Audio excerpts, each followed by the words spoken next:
Coucou les cœurs créatifs, j'espère que vous allez bien.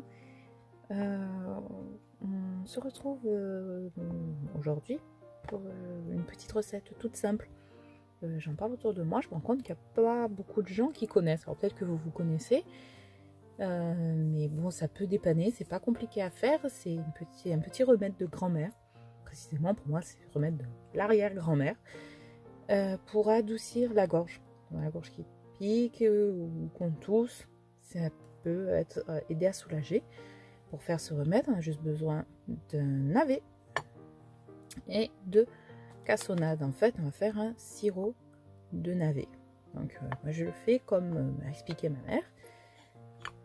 Et oui, il faut des boîtes hermétiques pour mettre dedans. Tout simplement, même pas besoin d'éplucher. On coupe le navet en deux. Ah oui, le navet, on sait, c'est pas très bon. C'est souvent amer, mais quand c'est cuit, j'avoue que quand c'est cru, ben, c'est quand même plutôt doux comme légume. Hop. Le top, c'est si vous avez une cuillère à melon, comment ça s'appelle? Cuillère parisienne, je sais plus. Ça, pour creuser, c'est le top. Celui-là, il est un peu sec.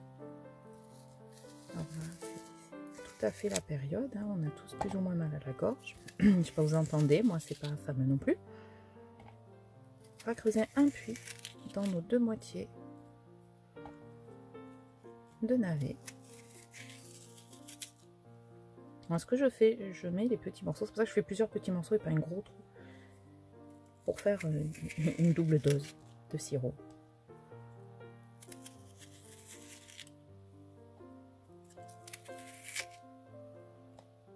Voilà, bon, il va pas être fameux mon sirop de navet là, il est un peu trop sec.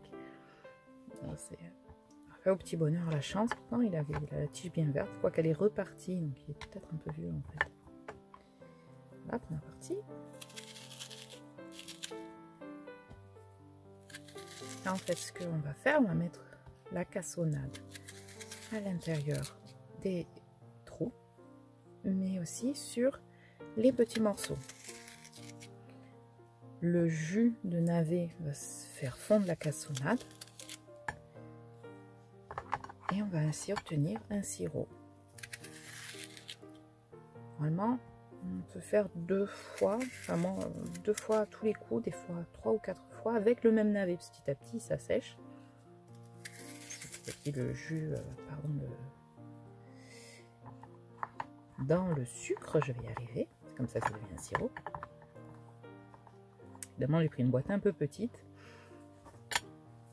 Alors pour la conservation, je ne veux pas dire de bêtises. Hein. En général, au bout de 2 jours, c'est fini. Il n'y en a plus, donc voilà. Et je crois qu'il faut attendre 4 heures minimum. Après, c'est selon le degré d'humidité de votre navet. Moi, des fois, au bout de 2 heures, il y a déjà une première dose de sirop. Je prélève directement à la cuillère. Comme un sirop médical, une cuillère à soupe. Et franchement, chez moi, ça marche bien. Après, c'est comme tout, on est plus ou moins réceptif. Hein, les médicaments, on va dire standard, il y en a chez qui ça fonctionne mieux que d'autres. Alors, je mets remède avec un S sur l'intitulé. Je vais vous parler aussi d'un autre remède qui est un peu plus violent, un peu plus dur à faire. Mais je pense qu'il peut être un peu irritant. Donc je le conseille pas forcément, mais c'est vrai quand on a des quintes dessous vraiment insupportables, eh ben, on est prêt à tout essayer. Quand tous les médicaments classiques n'ont pas fonctionné, personnellement j'ai essayé, ça a fonctionné. C'est couper une petite lamelle d'ail cru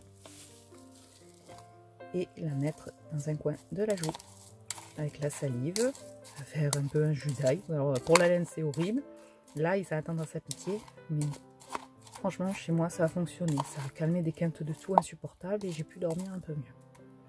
Donc, pareil, je transmets l'info. Voilà, c'est des remèdes plus ou moins naturels. Ça reste des plantes.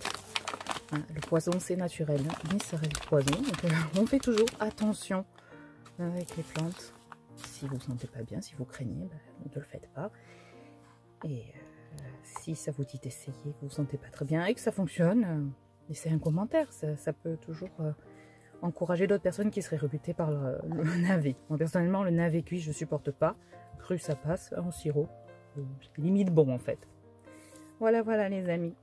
Je vous laisse sur cette petite conclusion. Si ça vous a inspiré, à vous de jouer.